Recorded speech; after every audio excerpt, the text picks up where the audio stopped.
지난해 말부터였습니다. 전 세계적으로 반도체 품귀 현상이 심각하다는 문제제기가 나왔었는데요. 최근 이 반도체 품귀 현상이 미, 중 간 패권 경쟁으로까지 이어지는 모양새입니다. 그래서 오늘 왜 반도체 품귀 현상이 미중 패권 경쟁으로 연결되는 건지, 또 우리나라는 영향이 없는지, 영향이 있다면 어떻게 대처해야 할지 전문가와 이야기 나눠보는 시간 갖겠습니다. 인하대 국제통상학과 정인교 교수 연결하겠습니다. 교수님 안녕하십니까? 네, 안녕하세요. 자, 먼저 전 세계적으로 차량용 반도체 품귀 현상이 일어나고 있다고 하는데 왜 이런 일이 일어나고 있는 겁니까? 예, 이번 반도체 대란은 수요와 공급 모두에서 문제가 발생을 했습니다. 먼저 공급 측면을 살펴본다면은 전 세계가 코로나에 대응하면서 스마트폰이라든가 컴퓨터 등과 같은 이런 비대면 장비 수요가 많았고, 그래서 기업들이 이들 생산을 많이 늘렸고요. 또 빅테크 기업들이 인공지능이라든가 뭐 자율주행 투자 등으로 인해 가지고 사실은 이제 이런 신산업이나 첨단 산업으로의 반도체 생산이 이제 늘어난 반면에 또 한편으로는 이제 그 텍사스 한파로 그 오스틴의 삼성전자라든가 인피니언 등의 공장이 가동이 한 달 넘게 중단이 되고 그랬었지 않습니까? 이제 그러다 보니까 일단 뭐 전체적으로 보면은 공급이 주춤하던 터에 실은 이제 그 기업들이 특히 그 자동차 회사들이 코로나 때문에 자동차 수요나 생산이 늘어나지 않을 걸로 봤는데 의외로 자동차 생산이 늘어나게 됐어요. 이제 그러다 보니까 근데 이 자동차에 들어가는 이제 그 반도체가 소위 우리가 전장 시스템이라고 그러는데 차 안에 모든 전기 시스템을 통제하는 장치인데 이게 그다지 또 그 높은 기술도 필요하지 않고 가격도 비싸지 않기 때문에 주로 대만에 있는 TSMC가 이걸 거의 전 세계 한 70% 생산을 해왔는데 삼성전자나 이런 이제 이 첨단 기업들은 이런 그 차세대 반도체나 또 최고급 반도체 생산에 올인을 했지, 이런 이제 자동차에 들어가는 부분은 이제 설비를 그동안에 많이 감축을 시켰기 때문에 그래서 이게 수요 공급 모두에서 문제가 생겨서 미국 뭐 바이든 대통령까지 나서는 사태가 벌어졌다라고 봐야 될 것 같습니다. 결국 코로나 혹은 또 자연재해로 인한 환경 변화가 수요 공급에 영향을 미쳤다, 이런 말씀인 것 같은데 우리나라도 좀 심각한 상태입니까, 이 품귀 현상이? 그렇습니다. 우리나라도 98% 전장 시스템을 수입을 하고 있거든요. 그런데 이제 대만의 TSMC에다가 이걸 주문을 하면 보통 이제 주문하고 나서 물량이 이제 우리 그 공장으로 들어오는 게 이게 이제 생산 리드 타임이라고 그러는데 지금까지는 이게 보통 12주에서 16주가 걸렸답니다. 그런데 지금 주문이 폭주하고 그러다 보니까 26주에서 38주, 심지어 이제 최악의 경우에는 한 10개월 정도 걸려야지 주문 내고 나서 이게 이제 재고 공장으로 들어오니까 그러니까 우리 국내에서도 GM이 제일 먼저 타격을 입었었고요. 또 현대차 울산 공장도 일주일간 가동 중단이 됐었고, 뭐 해외로 본다면은 폭스바겐이라든가 토요타, 심지어 뭐 테슬라 이런 자동차 메이커들도 부분적으로 공장 가동을 중단시키고 이랬었죠. 자, 그래서 그런지 백악관에서 반도체 화상회의가 열렸는데 바이든 대통령이 깜짝 등장을 했었습니다.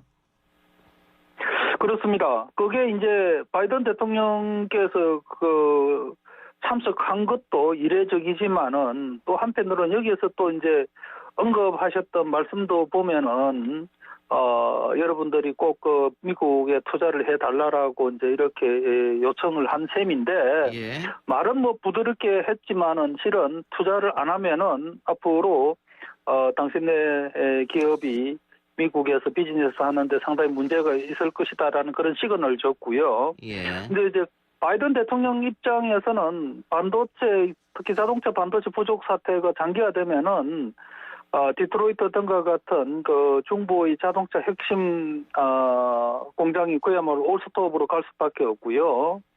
거기에다가 이제 또 대통령이 취임하고 나서 이제 이 경제 살리기에 매진을 하고 있는데 이 반도체 때문에 자동차 공장이 안 돌아간다고 그러면은 이건 큰 문제고, 또 한편으로는 이제 그 바이든 대통령 입장에서는 이런 반도체를 비롯한 어떤 그 이 첨단 산업을 중국보다는 더 미국 산업이 더 경쟁력 있게 키워나가겠다는 의지를 보여주기 위해서 이번 백악관 회의에 참석을 했다라고 봐야 될 것 같습니다. 백악관 회의에 참석해서 교수님 말씀처럼 공급망 보호하고 일자리 창출, 뭐 미국의 제조업 재활성, 그러면서 공장을 지어라. 이거는 우리 삼성에도 해당되는 거잖아요. 압박을 넣은 거지 않습니까? 그렇습니다. 그렇잖아도 삼성은 오스틴 공장에다가 우리 돈으로 한 20조 원을 투입을 해서 공장 설비를 이제 확장을 지금 하는 계획을 추진 중에 있는데 예.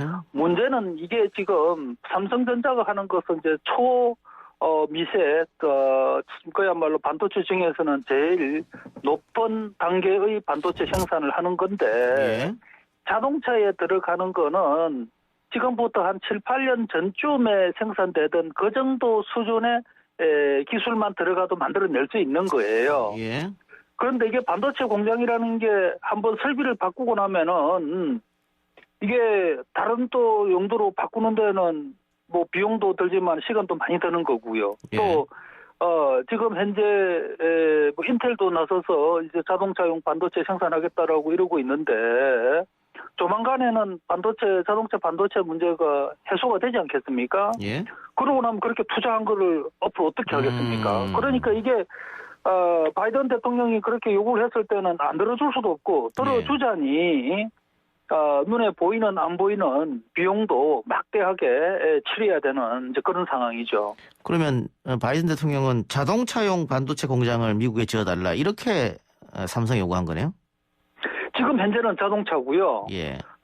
물론 이제 그거 외에도 분명히 이제 이 반도체라는 거는 그 미국의 인프라기 때문에 세계에서 가장 경쟁력 있는 산업으로 키워야 된다라는 거를 밝혔기 때문에 세계 반도체 산업을 주도할 수 있고 또 미국 내에서 반도체 디자인부터 시작해가지고 그 실물 생산까지 되는 시스템을 구축을 해야 된다고 강조를 했죠. 예. 그러나 바로 지금 발등에 불은 말씀하신 자동차용 반도체 전장 시스템이 되겠습니다.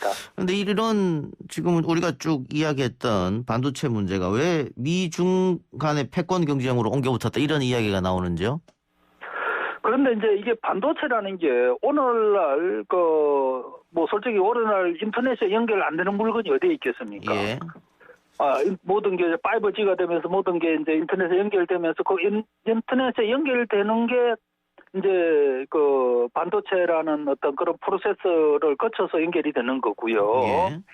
그리고 이 반도체라는 거는 뭐 자동차도 그렇습니다만 뭐 세탁기, 냉장고 등 우리 가전 생활뿐만 아니라 그 전투기라든가 또 그 첨단 군사 기밀 또 인공위성 뭐 이런 데 안 들어간 데가 없단 말이죠. 예. 앞으로 시간이 가면 갈수록 더 많이 사회적 국가적 수요가 필요할 거고 그런 측면에 있어서 지금 중국은 반도체 굴기라 해가지고 그야말로 우리 돈으로 수백조 원을 투입을 해서 반도체 한 품목을 말 그대로 세계에서 석권하는 이런 이제 산업으로 만들기 위해서 지금 뛰고 있는데 예.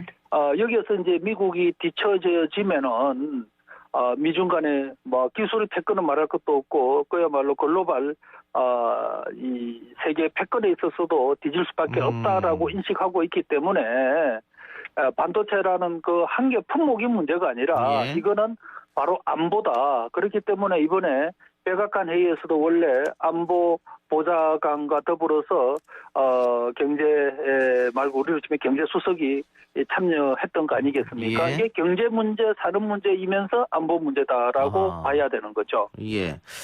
이 상태로 그대로 두면 중국이 반도체 공급망을 다 잠식할 것이다 이런 위기감이 있었나 보네요.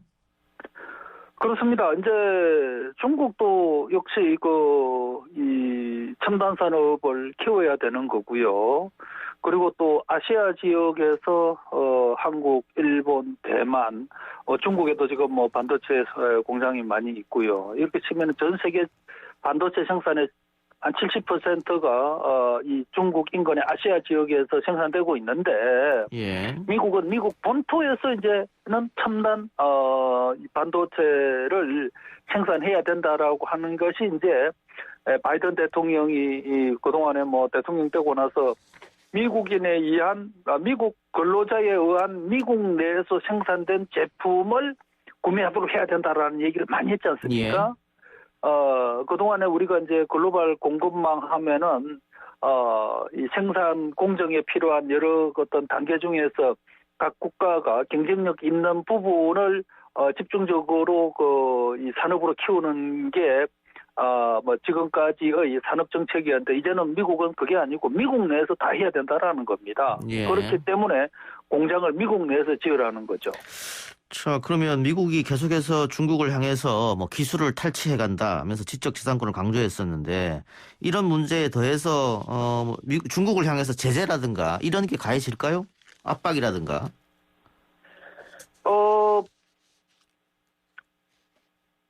어떤 행태든 지금 양측 모두로부터 우리 기업들은 압박을 받고 있는 거죠. 예. 뭐 기업들이 대놓고 어느 나라에서 이런 압박을 하고 있다라 소리를 할 수가 없는 상황 아니겠습니까? 예. 알게 모르게 외교 관계를 통해서든 또 어떤 뭐 고위층에서 하는 메시지를 통해서 압박을 이미 많이 했다. 라는 거고 이번에 백악관 회의라든가 또 그 한중 외교장관 회의 등에서도 뭐 외교적 표현으로 발표나 언급을 했을 수도 있겠지만은 예. 실질적으로는 아주 급한 어떤 상황을 그대로 전달했다라고 봐야 되겠죠. 예. 우리 기업들로서는 뭐 여러 가지 압박을 느낄 텐데 그 중국과 미국의 갈등이 앞으로 조금 더 강해질 것이다. 이게 일반적인 예측이고요. 혹시 미국이 어떤 패권을 이용해서 중국에 대한 제재나 이런 게 있을까요? 아니면 사실상 제재는 불가능하다고 보십니까? 어떻게 보십니까? 제재는 이미 지금 상당히 하고 있는 셈이죠. 하고 있습니까? 예. 바이든 대통령이 집권하게 되면은 트럼프와는 다른 통상 대중국 정책을 펼칠 거다라고 하시는 분들이 많았지만은 바이든 대통령 집권하고 나서 트럼프 대통령이 중국에 취한 규제나 조치를 단 하나도 지금까지 풀지를 않았고요. 예. 그리고 대통령 뭐 당신 본인뿐만 아니라 고위 관계자들도 중국에 대한 규제나 조치를 풀 생각이 없다라는 얘기를 여러 차례 했거든요. 예. 그러니까 중요한 거는 이제는 기존에 트럼프가 부과한 조치는 유지가 되고 거기에다가 바이든식 조치가 이제 더 추가가 된다라고 봐야 되고 그래서 바이든의 통상 대중국 정책은 트럼프 플러스 알파다. 이렇게 말씀드릴 수 있을 것 같습니다. 예. 그런데 지금 우리 입장에서는 미국에서도 압박을 하고 있고 중국에서도 반도체 관련해서 우리에게 협조를 요청한 상황이니까 중간에 끼인 상황인데 정부가 내일 문재인 대통령 주재로 대책회의를 연다. 주요 기업 인사들을 불러서 어떤 이야기가 오갈지는 잘 모르겠습니다만 교수님이 혹시 주문하고 싶은 말씀 있으면 해주시기 바랍니다. 뭐 기업들이 이런 글로벌 통상 환경 변화에 알아서 잘 적응을 하면 좋겠지만은 기업만으로 할 수 없는 문제들이 많이 있거든요. 예. 근데 가장 큰 문제가 이제 정치적인 어떤 입장이 애매할 때는 기업들의 의사 판단, 의사 결정이 더 힘들어지는 겁니다. 그렇죠. 예. 그런 측면에서 지금 반도체뿐만 아니라 이런 통상 정책이 다 국가 안보와 연결이 되어져서 지금 뭐 논의들이 되고 있는데 이런 통상 이 반도체 하면은 뭐 산업부에서 해야 될 업무처럼 느껴지만 이건 산업부 문제가 아니라 국가 차원의 문제이기 때문에 예. 이런 측면에 있어서 대통령뿐만 아니라 정부 정책을 전략을 담당하시는 분들이 일단은 이 미중 간의 이런 패권 다툼이나 또 일방 자기 나라에 대한 어떤 뭐 출석이 등등 이런 게 좀 강해지고 있는데 우리가 더 이상 버티기는 사실 어려운 상황이 이제는 돼버렸거든요. 예.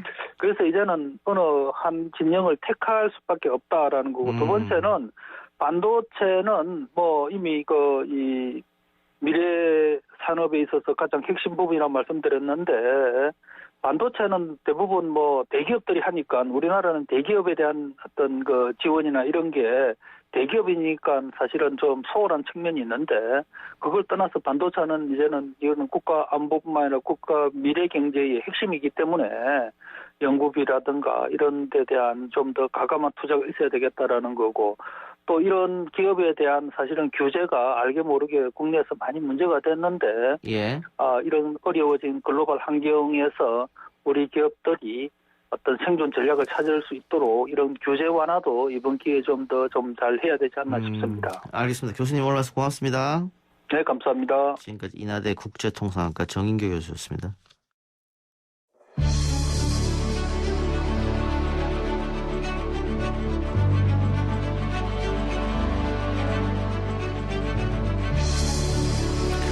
본로의 해안을 통해 정치사회 이슈를 바라봅니다. 오늘은 국민의힘 이재호 상임고문 연결하겠습니다. 고문님 나와 계십니까? 예, 안녕하십니까. 예, 좀 늦었습니다만은 예. 보궐 승리한 거 축하드리고요. 예, 뭐 제가 축하받을 일은 아니고. 근데 지난번에 저랑 인터뷰하면서 만일 이번 선거에서 진다면 당을 해체해야 된다 이렇게 말씀하셨잖아요. 그래서 앉아서 다행이잖아요. 예. 그런데 어쨌든 당이 승리를 했는데 예. 이 당이 승리한 이유는 어디에 있다고 봅니까? 국민의힘이 대안 세력으로 국민들에게 인정받았다고 보십니까? 아니죠.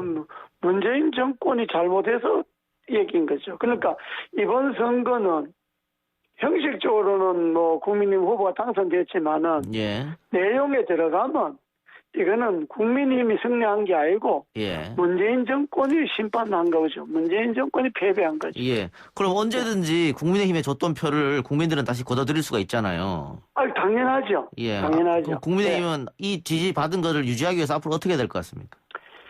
그걸 간단히 이야기할 수는 없지만은 예. 우선 당의 체질을 바꿔야 되고 예. 당이 외연을 넓혀야 되잖아요. 예. 그러니까 야권 단일 정당을 만들어야 됩니다. 그러려면 이번에 전당대회를 양 통합 전당대회를 해갖고 예. 대선 후보에 나오겠다는 사람뿐만 아니라 예. 밖에 있는 그런 정당도 전부 통합을 해서 국민의힘이 하나의 정권을 교체할 수 있는 힘을 가지고 있는 큰 정당으로 통합해내는 그 전당대회를 하는 게 급선무죠. 그러면 6월 달 전당대회 예정돼 있으니까 그 전에 안철수든 윤석열이든 다 들어와야 된다 이 말씀이잖아요.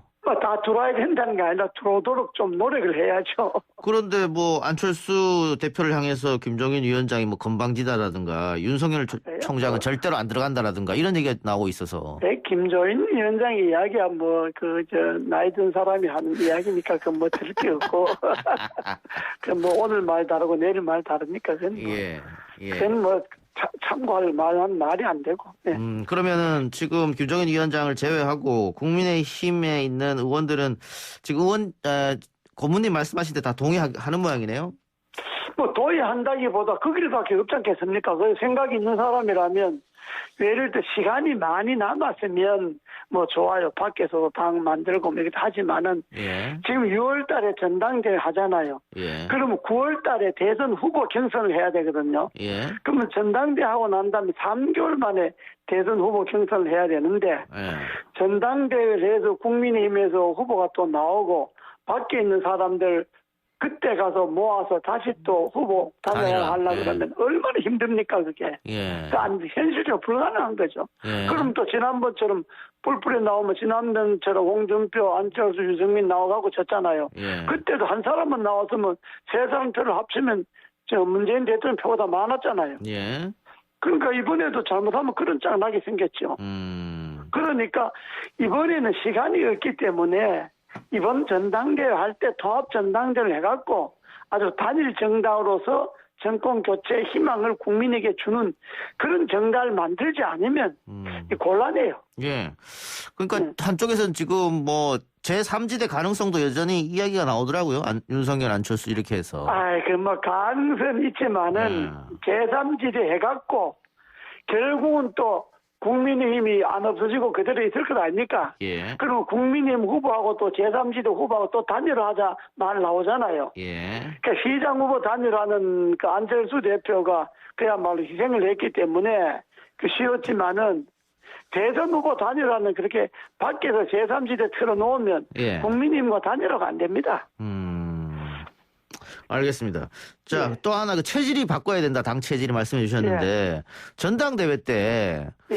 그 지금까지 계속해서 뭐 중진들이 다들 뭐 당대표다 원내대표 했는데 이번에는 좀 혁신적으로 초선들이 전방에 나서면 어떻겠느냐 이런 얘기도 있던데요. 그 좋죠 뭐. 그러니까 초선이라고 해서 혁신적인 게 아니고 예. 초선도 뭐 또 꼴통도 많고 뭐 그러니까 예. 그 문제는 대선을 치를 수 있는 이번에 뽑히는 대표가 대선을 관리하잖아요. 그렇죠. 대선 예. 경선을. 예. 그 정도의 그 토합력과 능력과 또 조정력을 갖고 있는 그런 사람이래야지. 예. 그냥 뭐 나이가 적은 초선이라고 해서 꼭 그런 혁신적이고 그런 건 아니잖아요. 나이가 적다고 해서 이번에는 혁신적인 건 아니니까 예. 그럼요. 예. 이번에 뽑히는 대표야말로 당을 대선 체제로 끌고 가서 범야권 단일 후보를 만들어내는 능력을 가져야 되니까 예.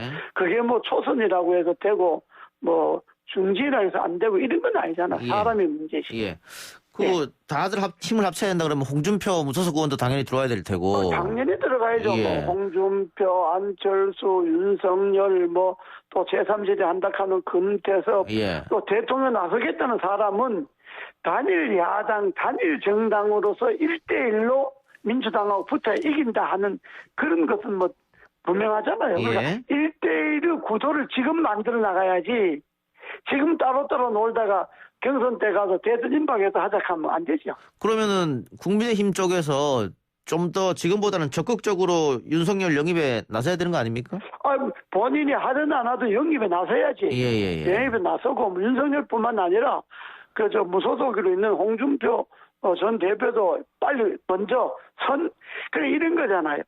윤석열이다 안철수다 이런 사람을 끌어들이기에 급한 게 아니고 예. 국민의힘에서 내보낸 사람들이잖아요. 그래서 무소속으로 국회의원 당선됐거나 떨어졌거나 지난번에 공천 잘못해갖고 멀쩡한 사람들 내보낸 사람들이잖아요. 예. 이 사람들을 먼저 1차적으로 입당을 시켜서 복당을 시켜서 예. 국민님 스스로가 먼저 정비를 해야지. 자기네들 내보낸 사람도 복당 안 시키면서 무슨 뭐 토합하자 하면 사람들 진정성 믿겠습니까? 예. 그 윤석열 영입에 실패하게 되면 만일 국민의힘에서 지금 원내 홍준표 의원까지 포함시킵시다. 홍준표, 원희룡, 유승민 이렇게 잠룡으로 불리는 사람들 지지율이 너무 안 나와요. 민주당에 비해서. 안 나오지. 예. 그거 이제 지금은 윤석열 총장의 지지율이 대선 지지율이라고 보기는 어렵잖아요. 예. 비호감도 있고 하니까 그건 예. 일단 검찰총장을 하면서 문재인 권력과 붙은 거고 예. 또 총장을 그만뒀다는 것도 문재인 권력과 붙어서 그만둔 거니까. 예. 그러니까 권력과 싸우는 여권의 사람은 국민들이 좋아하지요. 예. 여권 안에서도 자기네들 권력과 싸우는 걸 좋아하니까 그런 거 저런 거 해서 이제 지지도가 올라갔는데 이제 마치 뭐 제3지대 당을 만든다든지 뭐 아니면 국민의힘에 들어간다든지 해갖고 본격적으로 준비를 하면 국민이 눈은 또 냉정해지죠. 국민들은. 윤석열 지지도는 지금 거품이 좀 껴있다 이런 말씀입니까? 거품이라기보다 아주 조정 국면을 많이 거쳐야지. 더 거쳐야 된다. 검증도 해야 되고. 그렇죠. 예. 왜냐하면 사람들이 진짜 저 사람 지금까지는 뭐 문재인 권력과 싸워서 시원하게 잘 했는데 진짜 저 사람이 대통령으로서 가능한가 하는 거는 국민들이 냉정하게 또 보기 시작하겠죠. 예. 근데 결국은 정치를 하겠죠. 윤석열 총장은 들어오겠죠. 그야 뭐 지금 하는 게 정치하는 거 아닙니까?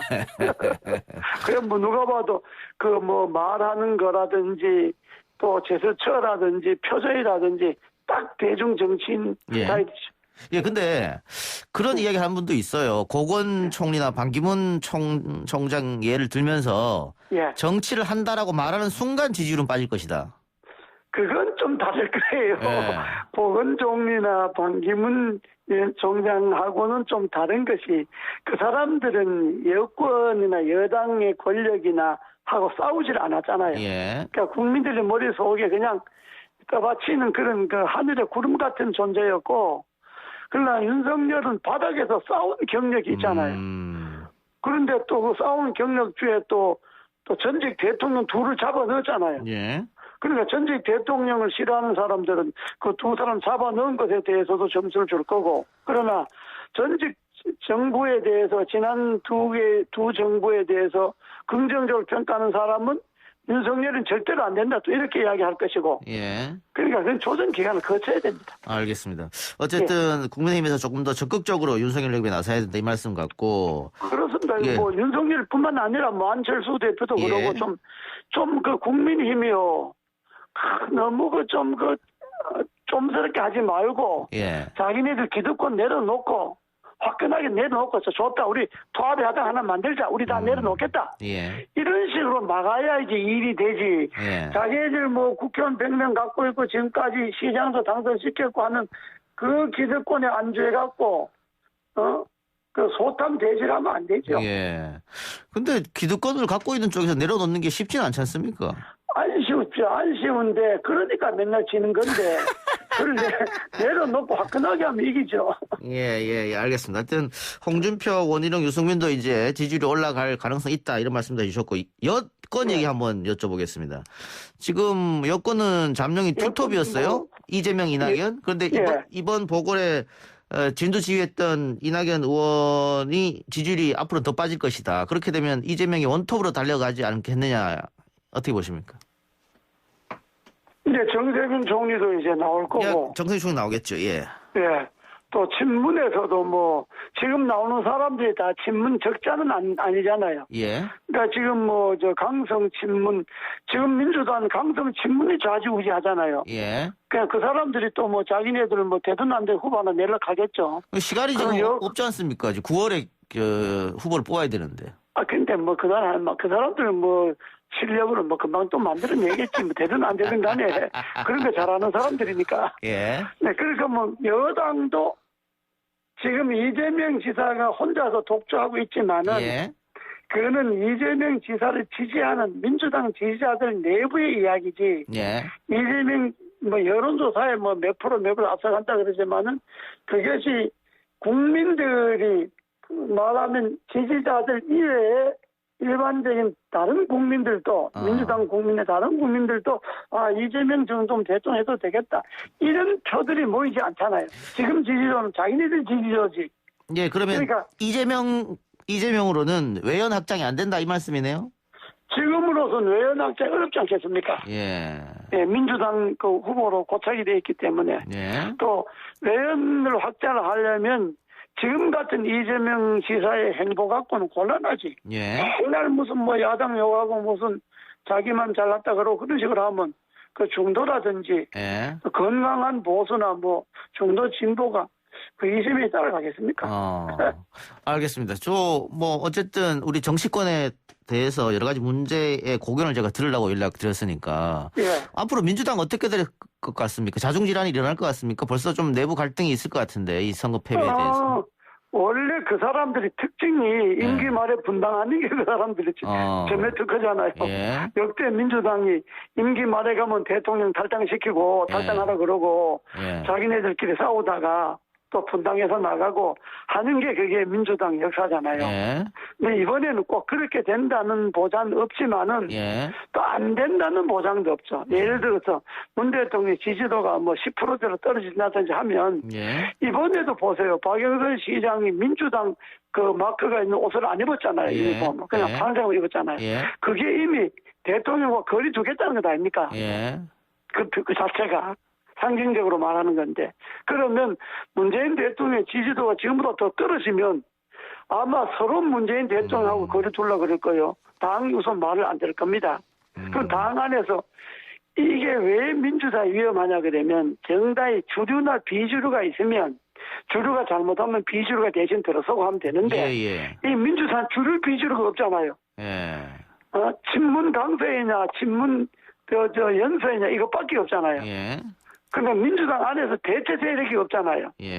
그렇기 때문에 그 혼란은 더 가중될 것이고 잘못하면 분당될 우려도 있죠. 이재명 지사 쪽이 이어받으면 비주류가 이어받는 거 아닙니까? 아니, 당에서 지금 이재명 쪽을 지지하는 그 의원들이 그렇게 지금은 이제 뭐 지지도가 앞서니까 찾아가긴 하지만은 그러나 친문 강성들은 여전히 뭐 아주 고개를 돌리고 있잖아요. 그러니까 과거 새누리당에서 친이에서 친박으로 자연스럽게 넘어갔듯이 그렇게 돼야 되는데 민주당 안 된다 그 말씀이에요? 그렇게 그때 우리는 정말 우리 내부에서 왜 말이 없겠어요? 친이 내부에서 박근혜 된다 안 된다 왜 말이 없었겠어요? 예, 당연히 말이 나왔겠죠. 예. 그럼요. 그러나 우리가 정권을 재창출하는 게 급선무다. 예. 모든 소리 접고 박근혜를 밀자. 이렇게 나가서 자연스럽게 이완이 됐잖아요. 우리는 자연스럽게. 우리 때는. 그러니까 지금 민주당 그렇게 하기 어려울 거예요. 그러면 그때 당시에 그 친이에서 친박 넘어갈 때 친이 내부에서도 엄청나게 논쟁과 갈등이 있었을 텐데. 많았죠. 그 뭐 된다 안 된다 많았지만은 차라리 뭐 민주당이 집권하기 낫다 이런 말도 혹시 있었나요? 뭐 그런 말도 있었고 박근혜 되고 나면 뭐 틀림없이 뭐 4대강 뒤질 거고 별거 다 뒤진다. 그러니 차라리 민주당이 되면 정치 보복은 없다. 그러면 그런 말도 있고 그랬죠. 말은 그런 말까지 나왔지만 어쨌든 친박으로 갔단 말이죠. 그래, 말은 온갖 말이 이랬지만은 그러나 그걸 조율을 했죠. 우리는 낮에 의견을 통합을 해갖고 하나로 그런 의견이 있음에도 불구하고 박근혜를 당선시키는 걸로 의견을 모았지 우리가. 알겠습니다. 뭐 지금 이 방송을 민주당 관계자들이 좀 들었으면 좋겠네요. 예, 알겠습니다. 민주당 사람들 좀 내 말을 잘 들으면 좋지. 그러니까요. 예, 고문님 오늘 통화 감사하고 또 연락드리겠습니다. 예. 지금까지 국민의힘 이재호 상임고문이었습니다.